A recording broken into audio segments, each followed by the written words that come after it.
blessed day, and welcome to Morning Brood, detox style. So, I just came from walking it out this morning, and boy, there is so much stuff. Like one of the things that I do when I'm walking it out, clearly you can hear that I'm talking, but sometimes before I even record anything, I'm just brainstorming my own thoughts, my own emotions, and putting them out into the atmosphere so that they can be caught. And then in my silent times, they can come back to me.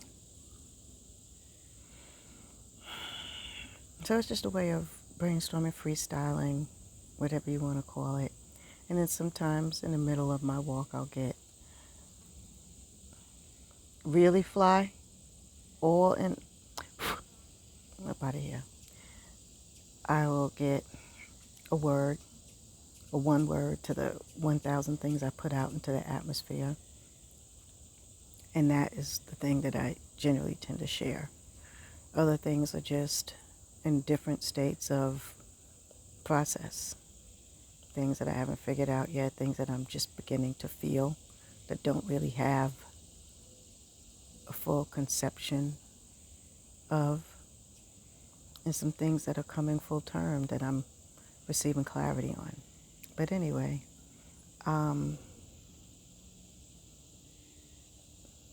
all of these, and I just want to say, all of these are my own processes. They're not meant to project onto anyone or anything. They're just things that are moving around inside of my head that I try to create space for.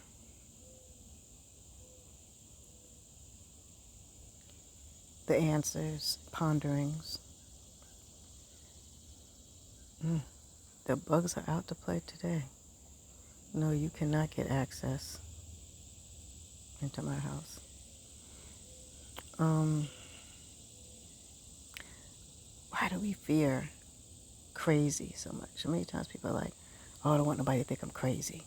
Oh, are you trying to say I'm crazy? It's like this thing that hangs over everyone's head that nobody wants to be identified or associated with. People call each other it to insult people or to make them doubt themselves. This notion of crazy. What the hell is that? And if I'm going to be completely honest, we all, and I think that's what it is, we all got elements of crazy. And we are one overwhelming incident away from being that thing that we fear, that when we see other people seem to lose their grounding.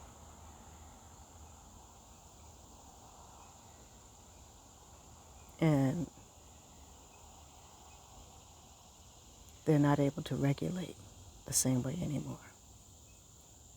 I've had several iterations of crazy in my life. You can best believe that. But out of that, what people would call crazy, be it a breakdown, be it a shutdown, be it a meltdown,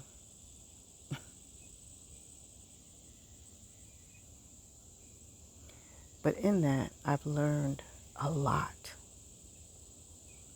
of perspective personally, a lot of tools,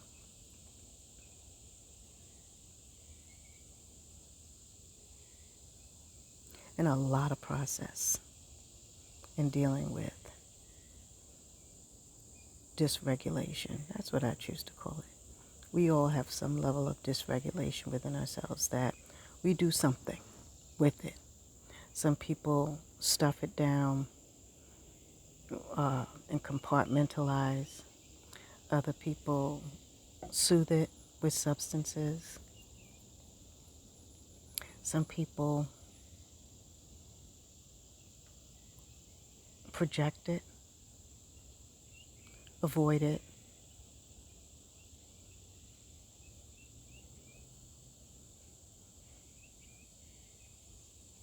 Some people don't even know that there's processes or tools. So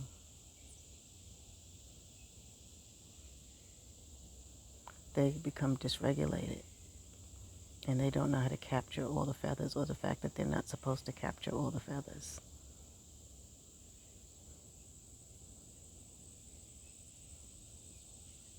And those are the people that we call crazy, because they have dysregulated thoughts and behaviors and actions that we all tend to have, but we do something with it, and it becomes socially acceptable to, I'm just going to relax and take a drink or two after work because I worked hard, which is another form of avoidance. You work so hard till you send yourself to exhaustion where you don't have to think about anything. And you just deal with the very surface of whatever it is that you're doing. But inside, there's a whole heap of dysregulation in there. And it may come out when you're on the road in your fancy luxury car or Jeep or van. And you're doing crazy things, or somebody cuts you off and you have an inordinate response to a minor infraction. So believe me, we all have some form of dysregulation within us. And then there are some people who are aware of that, and they go through the process every day of making choices, of navigating that dysregulation. Exercise, walking, prayer, meditation. And they build their lifestyle around regulating the dysregulation.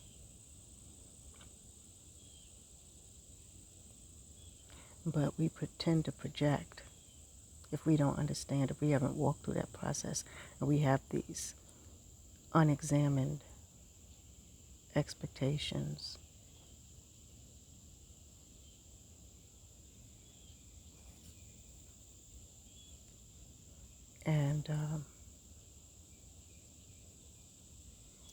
And then we tend to blame those who have not figured out a way to suppress it, or to hide it, or to camouflage it.